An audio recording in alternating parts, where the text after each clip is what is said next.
I finally have decent lighting this week, except in turn, I don't have my mics. Welcome back to BG Game Preview. I'm your host, Lucy Eisenbarth, and last week, Garrigan girls picked up a big dub versus St. Ed's in their home opener.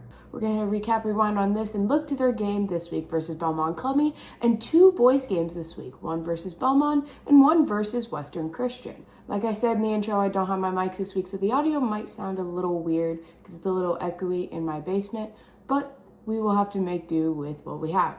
Outtakes video for football is going to be coming this week as well. I'm going to try to get that out as soon as possible. I ran a poll on my Instagram story to see if you guys want me to do one at the end of the year or me to do one at the end of each season or sport.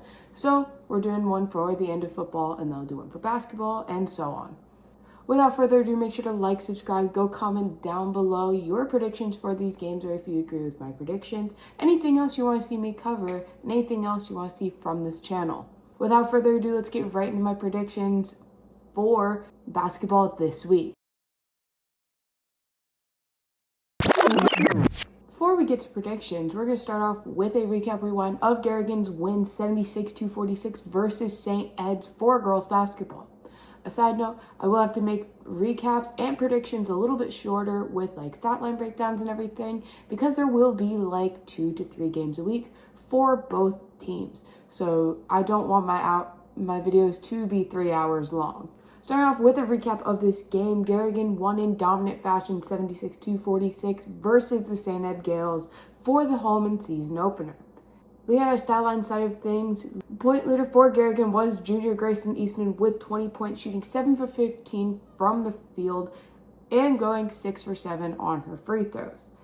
Next on the list was senior Emmy Bartolo with 17, and following her was Sasha Alish with 13. Leader in rebounds was Grayson Eastman with 8 rebounds, 2 blocks, and 5 steals. Following her was Carly Nielsen with 6 rebounds and 6 steals. Third on the list is sophomore Madeline Tiggis with 6 rebounds and 4 steals. Leader in assists was senior Sasha Alish with 4 assists and 2 turnovers. Second on the list was Emmy Bartolo, a senior with 3 assists and 3 turnovers. And rounding out the list is senior Alyssa Hogland with 3 assists and 0 turnovers. For St. Ed's stat line side of things, the leader 4 points for them was Eden Horn, a freshman with 16 points, shooting 6 of 12 from the field and going 4 for 7 on her free throws. Following her was junior Abby Huss with 10 points, and finally rounding out the list 4 points was Anna Lurson, a senior with 6 points. Eden Horn leading rebounds also for St. Ed's with 15 rebounds, 5 blocks, and 3 steals. Following her was Anna Lurson with 5 rebounds and 3 steals, and rounding out the list is junior Sophie Schillens with 5 rebounds. Leading assists for St. Ed's is junior Chloe Palmer with 6 assists to 2 turnovers. Following her is Anna Lurson with 2 to 3 turnovers. And finally rounding out the list is Abby Huss with 2 assists to 6 turnovers. Overall, Garrigan won this game in a dominant fashion. St. Ed's tried to push back a little bit in the first half, with Garrigan only being up 25-20 at halftime, but Garrigan really seemed to take off in the second half and play with a lot of grit and determination. They really wanted to win this game. They really just kind of settled in, really just started hitting their shots, and really started guarding St. Ed's 6'4" girl. They had a girl down below who was getting a lot of buckets for them and who was playing a lot of really good defense. Overall, a great game from Garrigan. You can expect to see a lot of the same in their next couple of games and for the rest of the season. Next up on this agenda for this episode of BG Game Preview, I'm going to be giving you my predictions for Garrigan versus Belmond this Thursday. Belmond is 0-1 going into this game with a loss last week, 54-34 versus North Butler. Garrigan beat Belmond last year, I believe, 53-45 in the second game of the year. Most of the game schedules generally stay the same, with Garrigan also playing St. Ed's for the first game last year. This game is at home for Garrigan. I do think Garrigan, if we see a lot of the same what we saw in the last game, I think that they will be able to translate that to this Belmond team and they will be able to put up a lot of points. That's the unique thing about Garrigan's offense is you have a lot of depth and you have a lot of weapons. You've got Grayson Eastman down below getting buckets, getting boards. You've also got Carly Nielsen who goes in and makes a lot of rebounds, gets a lot of defensive plays, a lot of steals, and really overall impacts his defense a lot. You've also got your sharpshooters on the outside. You've got Sasha Alish, Emmy Bartolo, You've got other players who come in off the bench like Ava Rothler. Ava Rothler comes in, makes a lot of great plays. Alyssa Haugland coming in off the bench makes some great plays. Madeline Tickets kind of doing it all, getting some points, getting some rebounds, kind of just doing a little bit of everything. She's overall a really good player in that offense and defense. She does both very well. You've got some other sophomores that are coming off the bench this season. Brooklyn Birdie in the last game made a lot of good plays and showed a lot of potential, and I think we can see a lot from her this season. Addie Ferris coming off the bench too. For Grayson Eastman, did a lot, had a 3 in the last game, and also just looked really good, was getting some steals, is kind of a shifty point guard, and we could see a lot from those two sophomores this season. Garrigan overall has a lot of depth and has a great structure of a team, and I think we could see a lot of really good games and a lot of really good chemistry from these girls. If Garrigan does what they did in the last game, I think they will win this one in a dominant fashion, kind of similar to last game with the 30-point victory. My final score prediction for this game is going to be Garrigan 62-38. I think Garrigan's offense is going to put up a lot of points, and I think their defense will be able to shut down this Belmond Klemme offense just from the looks of what I saw in the last game and just an overall general look at some past games. I don't have Belmond Klemme stats, so I haven't been able to look at those and really determine a whole lot about this team this year, but just based off of general games in years past, I'm making my consensus prediction off of that.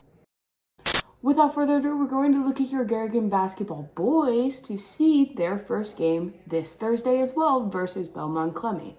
This is the guys' first game of the season. They were supposed to have one last Tuesday with the girls, but they decided to push it back.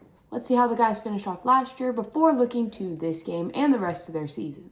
Your Garrigan guys finished last season 24-25 with 14-2 with a 14-2 record, topping the conference with their only 2 losses being to St. Ed's on their home court and Forest City at Garrigan. Garrigan will go on to beat Rockford 76-38 in the first round of regionals, then a 72-61 win versus West Fork in the second round, a win 63-51 versus Lake Mills at a neutral site at Clear Lake, and a loss 61-78 versus St. Ed's, which would have given them a trip to the Well.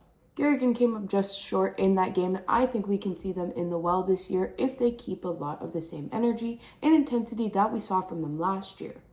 Leaders in points for the guys last year were junior Carter Schwab with 353, followed by him, sophomore Michael Joyce with 351, and rounding out the list is junior Amari Thomas with 336. All of these classes are what they were last year. They are obviously, like, Amari's a senior this year, same with Carter, and Michael Joyce is a junior.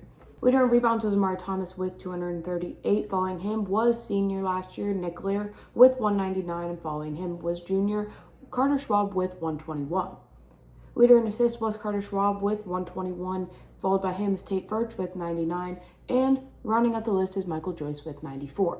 Garrigan took the win in last year's game 81-35 versus Belmond Klemme. I think with a lot of returning production from Garrigan, I think only losing 1 to 2 seniors, one of them being Nick Lear, losing 3 seniors, the others being Drew Muller and Trayton Sink, who were key players on this team. I think only losing minimal people and returning a lot of production like Amari Thomas, Carter Schwab, Michael Joyce will be very beneficial for the guys, and it will help them a lot in the season. I think there are other guys in this team that will make bigger plays and that will be a bigger part of the team this year, like junior Weston Rosemeyer, and some of those other guys that are sophomores coming up to be freshmen coming up to be sophomores, and the juniors who already had a big role will take even bigger roles as seniors this year. My final score prediction for this game is going to be Bishop Garrigan 78, Belmond Klemme 41. I do think that Garrigan will win this game dominantly, and I do think that we will see a lot of what we saw last year in the same circumstances. I think that Garrigan will dominantly win this game, and I think that offense and defense will be moving pretty fluidly, which is mostly what we saw last year from this team.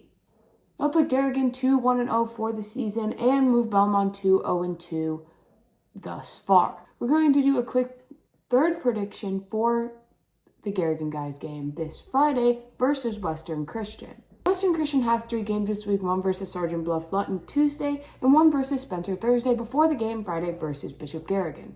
I do think that there'll be a little rundown from the previous games that will be occurring this week, and we can expect them to maybe be a little bit tired. Looking at this team from last year, they seem to have a lot of senior leadership, and they seem to have a lot of people that were seniors that put up a lot of points and really had big roles in this team.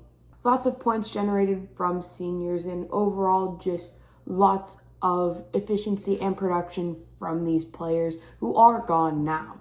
I do think that they will be a little bit understaffed, but their juniors and sophomores will be having to take higher steps and higher roles in the team for them to be able to succeed in this game.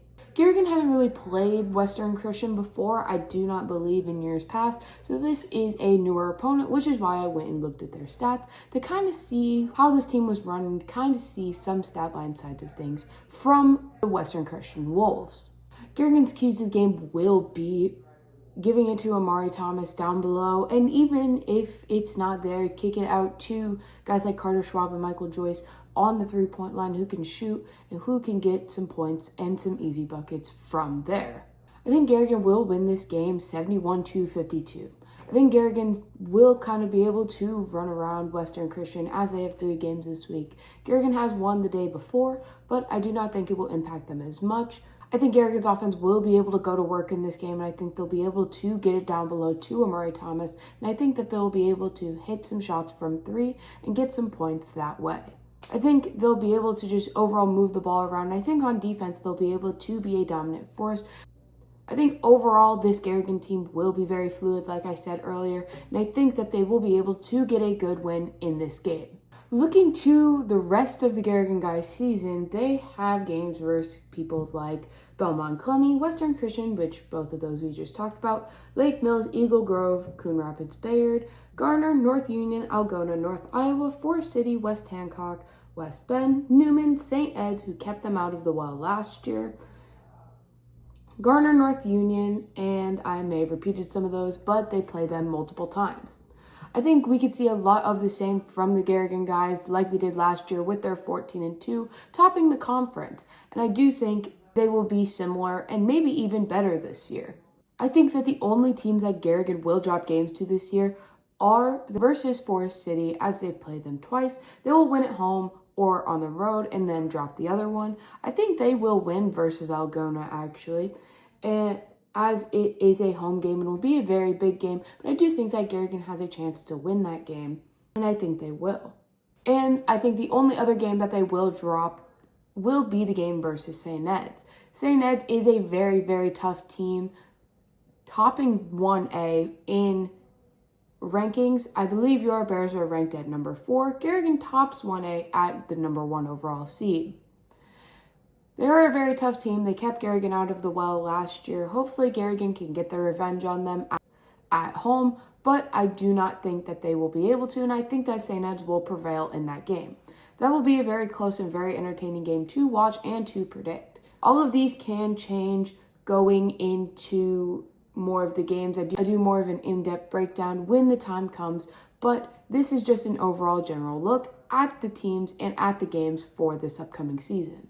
It obviously depends on how they start off and how they are doing when we get to January 19th, which is when the St. Ed's game is. This goes for girls and boys, and whenever I really do an overall schedule prediction for a team like this. Before I end off this video, I wanted to give a shout out to some of the Garrigan football players who made first team All-State for 8-man football. For Garrigan, their first team All-State selections include junior Weston Rosemeyer, 4 tight end, Carter Schwab, 4 offensive linemen, Ethan Marshall, 4 linebacker, Michael Joyce, 4 DB, and Tate Furch, 4 player of the year. These are all big honors for all of these guys, so congratulations to them on these All-State selections. Congratulations to Nate Lear as well for making second team All-State offense for the offensive lineman position. Overall, a big honor for these guys. Nate Lear also won Hog of the Game, and Tate Furch won the Scholarship Award for Academic Athlete. Congratulations to them on these achievements.